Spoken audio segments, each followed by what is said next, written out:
디모데후서 3장에서 1절부터 9절 말씀까지 지난주 금요일 날 새벽에 나누었는데요. 이것을 알라라고 말씀을 했어요. 이것을 알라. 말세라, 말세의 때가 되었다. 그리고 진리 안에 거하라라고 얘기를 했다 그랬습니다. 말세 그러면 우리가 이 역사의 마지막이다라고 생각을 하고 있지만 성경이 가르쳐주고 있는 말세는 우리의 생애라고 그랬어요. 우리의 생애. 오늘이 내 생애의 마지막일지도 모른다라는 생각을 가지고 살아라. 그래서 마태복음 24장에 나타난 말세의 징조들을 살펴보면서 그 속에 나오는 말세의 징조들은 역사 속 어느 시대나 있었던 일들을 이야기하고 있는 것이었다. 바로 그것은 성도가 살고 있는 그 순간이 생의 마지막이라는 것을 알라. 그리고 항상 준비하는 삶을 살아라라고 말씀한다 그랬어요. 그 말세의 대표적인 증상이 미혹하는 자들이 나타나서 어리석은 자들을 유인하여 자기와 짝하자고 한다라고 얘기를 했어요. 이건 글자 그대로가 아니고요. 이것은 사단의 역사. 사단의 역사는 여자들, 특별히 하나님의 생명을 가지지 못한 자들을 유혹하는 거죠. 못한 자들, 가지지 못한 자, 생명을 가지지 못한 자를 유혹하는데 어떻게 유혹해요? 세상의 것들로 유혹을 한다. 세상에 빠지도록 만든다라고 얘기를 했어요. 그래서 우리가 진리 안에 거하지 않으면 안 된다라고 말씀을 했고요. 진리 안에 거한다는 말도 지식에 머무르면 되지 아니한다. 지식이 아니라 하나님의 생명에 머무르는 자가 되어져야 된다. 하나님의 관점을 가지고 볼 수 있어야 되고 하나님을 알아야 되고 하나님이 함께하고 있다는 것을 누리면서 살아갈 줄 아는 사람들이 되어져야 된다라고 얘기를 했어요. 그러면서 이제 10절부터 17절 말씀에서는 너는 배우고 확신한 일에 거하라. 그 진리는 성경에 담겨져 있다. 이렇게 말씀하고 있는 것을 우리가 볼 수가 있습니다. 진리 안에 거하고 그리고 그 삶을 살아낼 수 있는 사람의 대표적인 예가 예수님이죠.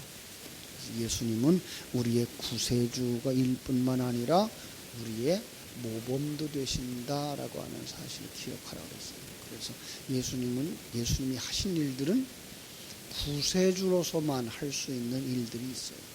그럼에도 불구하고 그의 삶은 곧 우리들의 모범이다라고 말씀을 하고 있는 것.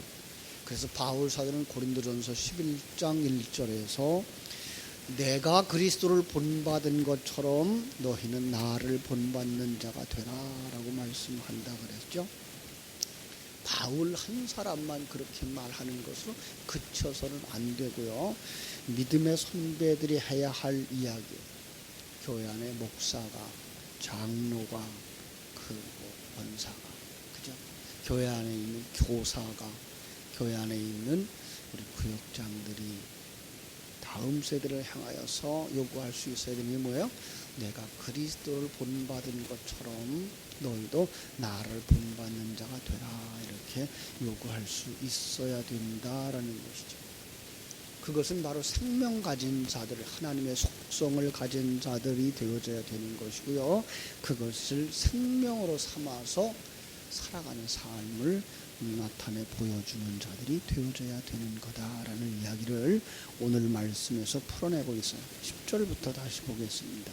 나의 교훈과 행실과 의향과 믿음과 오래 참음과 사랑과 인내와 핍박과 고난과 또한 안디옥과 이고니온과 루스드라에서 당한 일과 어떠한 핍박을 받는 것을 내가 과연 보고 알았거니와 주께서 이 모든 것 가운데서 나를 건지셨느니라.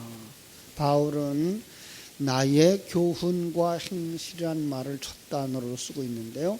바울이 설교를 통해서 가르친 하나님의 말씀을 말하는 것이고요.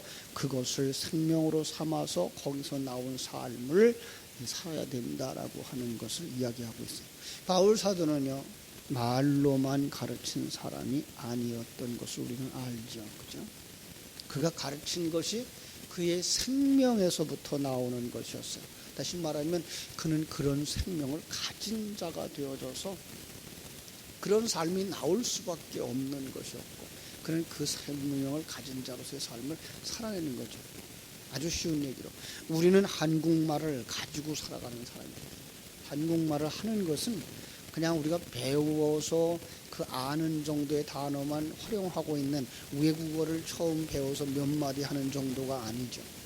우리는 어떤 상황 속에서도 그 한국의 말은 우리 심령 속에서부터 올라오는 것처럼 바울 사도는 이제까지 가지고 있었던 율법적 생각, 세속적 생각, 종교적 관점을 다 벗어버리고 하나님의 관점을 가진 자가 되었어요.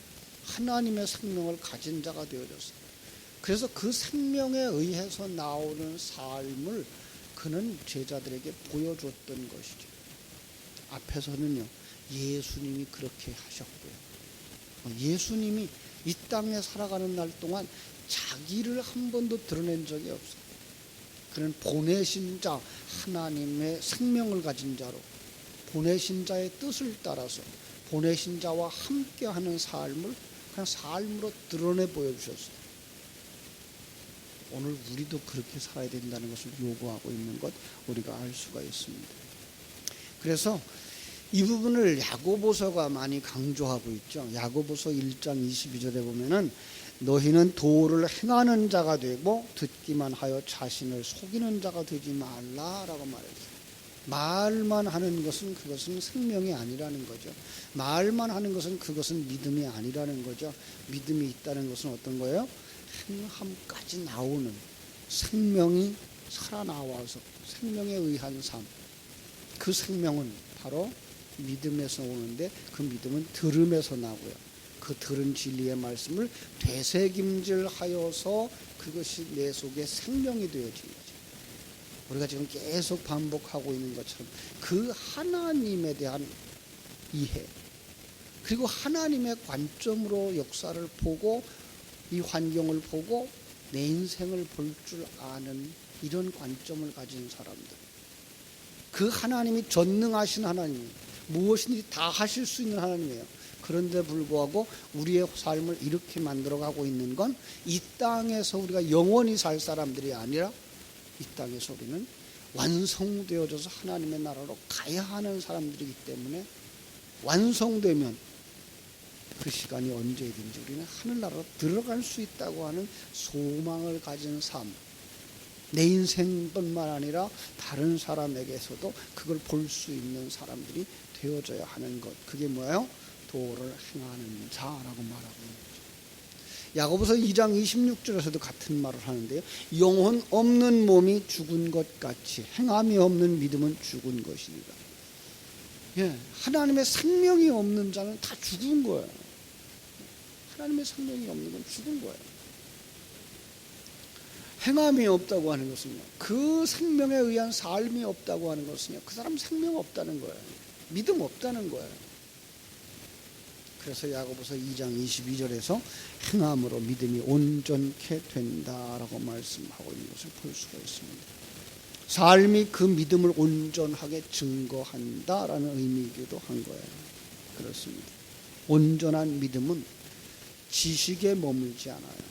그 지식이 생명이 되어서 거기서부터 나오는 삶, 그 말씀을 쫓아 생활하는 것을 의미하는 것입니다.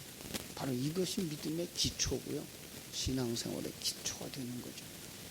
그런가 하면 또 의향이라는 단어를 썼어요. 의향과 믿음과 오래 참음과, 의향이라는 뜻은 행위의 의도를 말하는 거예요. 행위의 의도를 말하는 것인데 정말 동기라고 말할 수가 있죠. 우리의 삶의 동기가 무엇이어야 되죠? 그것은 하나님의 뜻을 실행하는 것이죠. 하나님의 뜻. 그래서 내 뜻대로 마옵시고 아버지의 뜻대로 이루어지기를 원하나이다에 주님의 그 겟세마네 기도가 모범이 되어질 수 있어요. 바울 사도도 자기의 문제를 해결하기 위해서 하나님 앞에 3번이나 간구했더니 할 수 있는 데까지 기도했더니 하나님이 네 은혜가 족하다. 그래서 그때부터 그는 기도를 포기하죠. 그리고 하나님의 뜻대로 이루어지는 것이 가장 좋은 것인 줄 깨달아 아는 사람이 되었어요. 그렇죠? 그 외에도 이제 박해를 받는 모습들을 쭉 이야기하고 있어요. 자, 고난받는 모습을 통해서 믿음과 인내와 사랑을 보여주고 있는 거예요. 믿음이 없이는 그 상황을 받아들일 수가 없는 거예요. 그런데 믿음이 있으니까 그게 받아들여지더라는 거죠. 하나님의 시간을 기다릴 수 있는 사람도 되어지는 거고요. 하나님을 알아가고 있게 되어지는 거예요. 그것이 디모데에게 보였더라는 거예요. 그것이 예수님은 제자들에게 보여줬고요. 처음에는 제자들도 그걸 알지 못했어요. 예수님이 3년 동안 보여줬는데 그 보여주는 것들이 왜 저렇게 능력 있는 하나님이 메시아인데 왜 저렇게 일하시지? 왜 저렇게 못하는 것 같지? 왜 안 하지? 라고 생각을 했는데 사도행전 2장에 가서 성령이 그들에게 임하고 나니까야 그게 하나님의 뜻을 따라서 일하시는 모습인 것을 보았다라는 거죠. 아마도 디모데에게 있어서도 그런 염려들이 많았을 거예요. 스승이며 그리고 복음이며 그죠? 진리를 가졌다고 분명히 믿는데 왜 그분이 늘 핍박을 받고 옥에 갇히고 질병으로 고통을 당하는가라는 생각을 할 때, 그러나 그가 성령을 받고 나면 뭐예요? 그걸 아는 거예요. 출애굽한 이스라엘 백성들이 왜 광야에서 그 고난을 당하죠? 그것은 옛사람을 벗어버리고 새사람으로 완성되어져 가나안 땅에 들어가야 하기 때문에 거치는 과정이었던 거예요. 하나님은 그들을 일주일 만에도 애굽에서부터 가나안 땅까지 데려가실 수 있었어요. 거리가 그거밖에 안 되니까요. 그런데 그걸 40년 동안 방황케 하시면서 그걸 성경에 기록해서 우리에게 주셨단 말이에요. 이게 바로 인생이란다. 이게 바로 신앙생활의 모습이란다. 성경은 그걸 갖다가 징계라는 말도 쓰죠. 징계. 어제 지난 금요일에도 말씀드렸어요. 아들 만들기라는 아들을 만드는 거예요.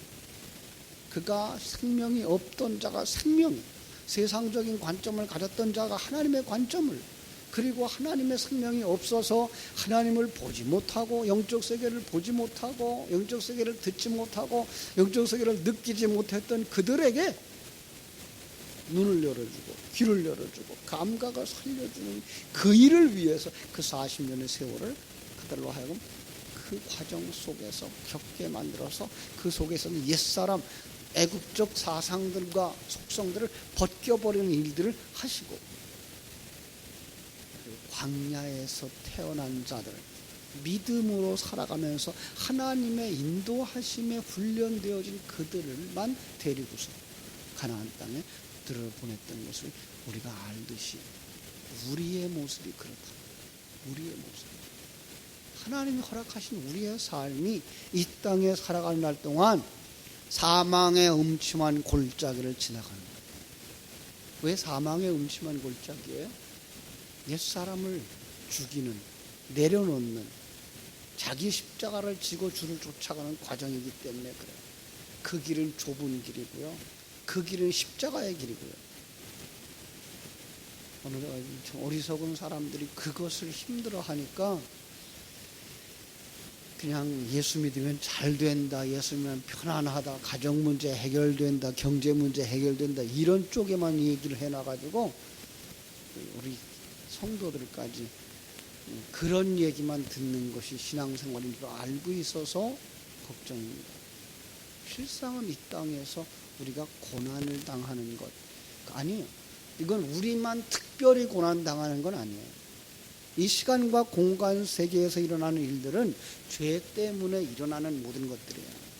그래서 죄의 결과 때문에 그 사람만 그 죄를 지었다가 아니라 시간과 공간 세계에 있는 모든 사람들이 죄 가운데 거하기 때문에 이 사람은 이런 상황으로 그 죄의 상황을 들춰내고 저 사람은 저런 모습으로 죄의 결과를 보여주고 있는 거예요. 자연재해를 당했다고 해서 그 사람들만 죄가 있어서 그런 상황을 만난 게 아니고 그걸 통해서 우리에게 경고하시는 하나님의 음성을 들을 수 있어야 되는 거죠. 그죠? 그래서 우리는 바울이 죄를 지어서 감옥에 갇혔어. 그 사람들 예수 믿으면 무슨 모든 문제가 다 해결해질 텐데 예수 안 믿어서 그래. 이렇게 보시면 안 돼요. 예수 믿어도 이 시간과 공간 세계 속에서는 병을 겪게 되고 고통을 겪게 되고요. 그래서 나이 먹어 늙게 되고요. 그것은 일반 은총 속에서 깨달아 알도록 하나님이 주신 거예요. 그걸 보면서 그 속에서 이 세상은 영원한 곳이 아니구나. 우리는 잠깐 후면 이 세상 떠날 거구나. 하나님의 나라로 갈 사람들이구나. 내가 지옥으로 가지 아니하고 하나님의 나라를 갈 수 있게 해주신 하나님께 감사한다. 지금 이 환경이 나를 만드시기에 가장 적합한 환경이라고 하시는 것 들을 수 있어야 되고 느낄 수 있어야 그가 바른 신앙의 사람인 거예요. 하나님은 이걸 우리에게 말씀해 주고 계신 거예요. 많은 사람들이 기도하면 나라가 바뀌어질 줄 알고 있어요. 아니요, 나라 안 바뀌어져요. 기도하면 저 북한 땅이 통일이 되리라 것이라고 생각하고 있어요. 기도하면 저 중국이 한국에 대해서 우호적일 거라고 생각하고 있어요. 아니에요. 세상 속에서는요, 하나님이 우리가 얼마나 죄인인가를, 그 죄 결과가 무엇인가를 들춰내고 보여주는 것들로 움직여가고 계십니다. 하나님의 뜻대로 움직여가고 있어요. 중요한 건 그 속에서 여러분과 내가 하나님의 사람으로 만들어져 가서 하늘나라로 들어가는 거예요. 이스라엘 백성들이 광야 40년 동안 그 과정을 거쳐서 어떤 사람들은 죽죠. 그게 옛사람의 모습이에요. 옛사람들은 다 벗겨지는 거예요. 내가 주인인 줄 알고 내가 생애의 그 왕인 줄 알고 살아가려고 내가 재판관인 줄 알고 내가 평가하는 게 옳은 줄 알고 있는 사람들을 다 벗겨버리면서 하나님이 옳습니다. 하나님이 주인이십니다. 하나님의 뜻대로 되어지기를 원합니다. 라고 하는 사람들로 만들어가는 거예요. 100% 순종의 사람. 99.9%도 아니고 완전히 하나님이 인도하시는 것이 가장 선한 것인 줄 아는 사람으로 바뀌어져 가는 거죠. 그 삶을 바울 사도는 몸소 보여주었던 거예요. 앞서서는 예수님이 몸소 보여주셨고, 그래서 바울은 우리에게 이렇게 요구하고 있는 거예요. 디모데에게 14절 말씀입니다.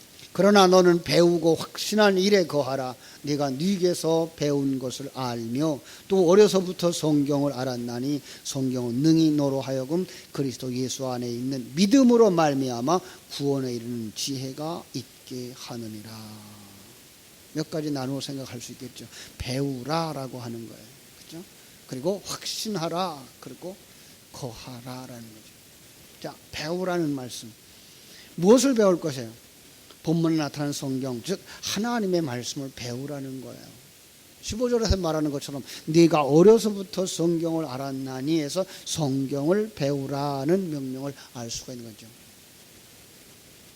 성경은요, 그렇게 간단한 책이 아니라 그랬어요. 성경은 닫혀져 있는 책이에요. 예수님이 비유로 말씀하셨던 것처럼 다른 사람들은 듣지 못하고 보지 못하도록 만들어 놓은 것이 성경이에요. 어떤 사람에게만 보여지고 어떤 사람에게만 들려지게 되어져 있어요. 그게 하나님의 생명을 가진 자가 하나님의 말씀에 의해서 눈을 열어줄 때에만 그 속에 담겨진 진리를 볼 수 있고 깨달아 알 수 있는 거예요. 그렇습니다. 성경 속에 있는 말씀들은 우리가 임의로 해석할 수가 없어요. 이 말은 세상적인 관점을 가지고 보아서는 해석이 안 된다는 말이죠. 제가 늘 사용하는 말, 구제라는 말, 그저 가난한 자에게 먹을 것 주고 입을 것 주고, 그것은요 불신자들도 할 수 있어요. 그건 성경이 말하고 있는 진정한 구제가 아니라고요. 성경이 말하고 있는 구제는요, 가난한 자들, 고아와 과부들에게 이렇게 되어 있어요. 구제의 대상이, 고아는 아버지 없는 자, 그에게 아버지 되신 하나님을 소개해주고, 과부는 남편 없는 자, 그에게 신랑 되신 예수 그리스도를 소개해주고, 그 가난한 자, 하늘의 부요함을 설명해 주어서 그가 천국을 소망하고 천국의 삶을 누리며 살아가는 자 되어질 때 그가 풍성한 자가 되어지고, 그가 아들이 되어지고, 그가 그리스도의 신부가 되어지는 거, 이게 구제라고요. 이건 불신자들은 흉내를 낼 수도 없어요. 그래서 왼손이 하는 것을, 오른손이 하는 것을 왼손이 모르게 한다라고 말하는 거예요. 오른손 예수 믿는 사람들이에요. 그래서 우리가 복음을 전하면서 그들을 도와주는 것을 불신자들은 흉내도 낼 수가 없기 때문에 왼손이 모른다라고 말하는 거죠. 이렇듯이 성경 한 단어 속에도 세상적인 관점으로 해석이 아닌 하나님의 관점, 성경적 관점을 가지고 보고 해석해 줄 수 있어야 성경은 열리는 책이에요. 그래서 예수님을 따라다녔어도 깨닫지 못했던 제자들이 성령이 오시자 그때부터 뭐야? 그 속에 배웠던 것들이 살아나는 거예요. 주님 따라다니면서 3년 동안 배웠던 것들이 이게 무엇이었던구나, 뭘 보여준 것이구나, 하나님의 세계를 보여준 것이구나, 영적 세계를 보여준 것이구나, 이것이 살아난 거예요. 그래서 그들이 나아가서 설교할 수 있었어요. 여러분, 그래서 우리는 성경을 배우지 않으면 안 돼요. 성경을 읽어야 돼요. 이번 주에 우리가 에스겔서 25장부터 48장까지 읽는다 그랬는데 여러분 읽고 계시죠? 지난 주일 오후에 그 개요를 전체를 말씀드렸어요. 정말로 하나님의 약속이 그들에게 주어졌어요. 그 약속이 이루어지기를 기도해야 된다 그랬어요. 바로 여러분과 내가 하나님의 사람으로 변화되어지고 완성되어지기 위해서는 기도하지 않으면 안 된다는 사실이죠. 그건 되새김질이라 그랬어요. 외국어를 한마디 배워가지고 써먹기 위해서는 수백 번 반복해야만 그게 내 속에서 축적되어져서 상황이 되어졌을 때 그 말이 살아나오는 것처럼 진리도 그렇게 되어질 때까지 우리가 되새김질 해야 되는 거예요. 그래서 그 관점을 가지고 환경이 보여지고, 그 관점을 가지고 사건이 보여지고, 그 관점을 가지고선 관계가 보여질 때 바로 거기서 하나님의 사람으로서의 삶, 예수라면 이럴 때 이렇게 했겠구나, 나도 그래서 이렇게 해야 되는 거구나를 묵상하며 행동하는 자가 되어지는 거예요. 그래서 그걸 보는 재미가 있어야 성경을 읽을 수가 있어요. 그래서 성경이 재미있어야 되고요. 관점이 바뀌지 않으면 성경은 재미없어요. 억지로 목사님이 읽으라고 그러니까 읽는 것이 되어버려요. 그러나 그 속에서 정말 내 삶의 모습을 들춰내고 읽어내기 시작하면 여러분 그것에서 큰 은혜가 있게 되죠. 재미가 있게 되죠. 과거에 우리 텔레비전 없던 시절에 소설책을 하나 보면서 거기에 푹 빠지면 밤이 새도록까지 읽었잖아요. 우리 하나님의 말씀이 그렇게 되어져야 되죠. 오늘날 그렇게 성경을 읽는 사람들이 몇이나 될까요? 성경을 배우려고 하질 않아요. 오늘날 한국교회는요, 성경을 떠나서 살아가고 있어요. 성경책을 가지고 다니지도 않아요. 읽지도 않아요. 암송하는 건 더 생각지도 못해요. 그래서 어떻게 영적 세계를 알겠어요? 바울 사도는 이 복음을 부끄러워하지 아니한다고 그랬어요. 그건 자랑스럽다는 얘기죠. 여러분들도 이 복음이 자랑스러워 가기를 주님의 이름으로 축복합니다. 그리고 거기에 확신에 거해야 돼요. 그게 생명이 되어줘야 돼요. 그리고 거기에 거하여야 돼요. 시간이 지나서 많은 말씀을 드리지 않겠습니다만은 오늘도 여러분들이 하나님의 말씀을 읽고 듣고 배우고 하는 것을 가지고 그것에 확신을 가질 수 있도록, 생명이 될 수 있도록 되새김질하시고 그것을 삶으로 드러낼 수 있는 이 시대의 증인들이 되어지기를 주님의 이름으로 축원합니다. 기도하겠습니다. 하나님 우리 아버지, 크신 은혜와 사랑을 감사하고 감사합니다. 연약해져 있는 디모데에게 바울 사도는 나는 안다.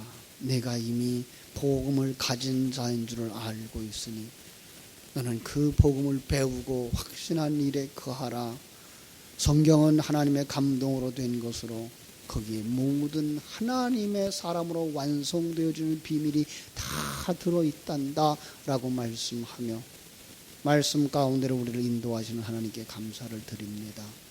디모데가 바울이 이렇게 하나님의 말씀 속에는 진리를 찾아 헤맸던 것처럼 오늘 저희들이 이 말씀을 이 속에 있는 진리를 찾아 구할 줄 아는 사람들이 되게 하여 주시옵소서.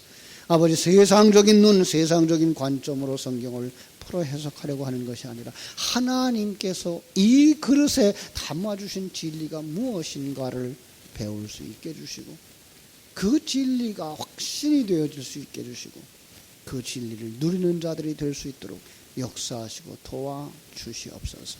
아버지 하나님이여, 내가, 내 자녀가, 내 이웃이 이 말씀을 가지고 살아갈 수 있는 이 환경 가운데로 우리를 인도하여 주시기를 간절히 소원합니다. 그러나 안타깝게도 우리의 자녀들이 이 자리에 나오지 못하고 있으며 우리의 형제가 이 자리에 나오지 못하고 있으며 더군다나 아버지 하나님이여, 병상에 누워서 하나님의 치료의 손길을 바라보고 있기도 합니다. 하나님 불쌍히 여겨주셔서 아버지 하나님이여, 일으켜 주시고 회복시켜 주시고 치료하여 주셔서 믿음의 자리로 나올 수 있게 하여 주시옵소서. 아버지 하나님, 머리끝에서 발끝까지 성령의 기름을 부어 주시옵소서. 관절과 골수가 살아나게 하여 주시옵시고 아버지 하나님, 혈관이 열려지게 하여 주시옵시고 신경이 살아나게 하여 주시옵시고 아버지 의식이 회복되어지게 해주시고 하나님의 영광이 나타나도록 도우시고 역사해 주시옵소서. 해외에 나가 있는 우리 사랑하는 자녀들에게도 지혜를 허락하여 주시고 아버지 그 속에서 언어에 익숙하여지게 해주시고 환경에 익숙하여지게 해주시고 그들에게 주신 은사와 능력을 10분 발휘하여 하나님의 인도하심 속에 하나님의 그릇으로 완성되어지도록 축복하여 주시기를 원합니다. 아버지 하나님, 오늘도 우리에게 어떤 사건이 일어날지 우리는 아무도 모릅니다. 그러나 우리가 일마다 때마다 시간 분분초초마다 하나님이 함께 하심을 믿는 그 믿음과 내게 가장 좋은 것 주시고 계신 사실을 아는 그 믿음 속에서 나는 무엇을 어떻게 행동해야 될 것인가, 예수님이라면 어떻게 했을까라고 결정하며 행동할 수 있는 하나님의 사람들이 다 되게 하여 주시옵소서.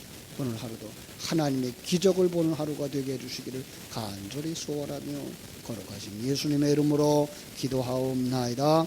아멘.